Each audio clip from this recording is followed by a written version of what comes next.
Now that we've got our bag body all assembled and everything, the next step is one that we're going to be using multiple times in this project, which is top stitching. That's where you work from the right side of the fabric and stitch through the top of your project to get a seam on the outside. Now what this is doing in this project is reinforcing the seam allowances and also holding them flat while we sew everything else. So you're going to do this quite a few times, and I will demonstrate it on each step. But for right now, this is a mini little top stitching tutorial. I'm actually doing this with a little chunk of my fabric that I've got for practicing, which you're welcome to do if you want. But so I've got just like our regular seams on our body of our bag, which you're going to apply this to that. I've got this sewn at 5/8 of an inch, and I've got it pressed in our 3-way press. Now what I'm going to do is, I actually prefer coming from this way. I'm going to line up my seam with the divot on the interior of the presser foot, because I only want to be sewing 1/8 of an inch away from this seam. So that is why I'm lining up with that. And then I'm just going to run a straight stitch all the way down the side of this seam.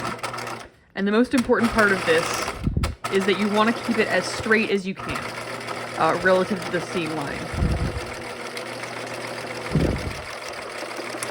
And with top stitching, you can do it in an accent color or in a matching thread color. So if I wanted to be stealthy about this, I would do it in white. But I want it to be an accent color because I like the way top stitching looks. So I'm doing it in red. However, because my fabric is striped, it can be a little bit difficult to see still.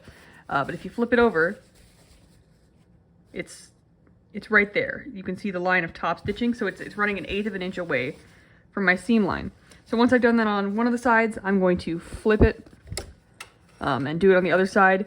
Technically, you don't have to flip it. You could just bring it back to the top, but I find it's way easier for me to align my seam with this right divot as opposed to the left divot for some reason.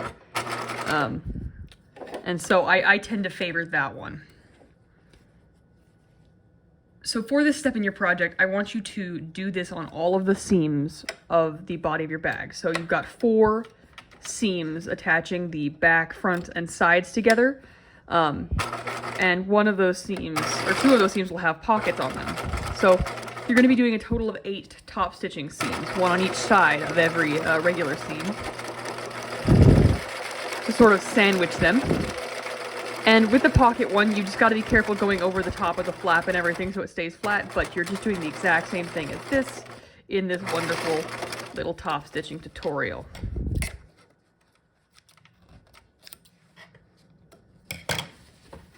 So there you have it. That is a top stitch seam, and thankfully we can see it, especially like right here. You can see the top stitching. With my fabric and my red, it is a little tricky to see on the stripes. Oh, there we go. There's some spots where you can see it. So this is what top stitching looks like, and you're going to use it a lot. So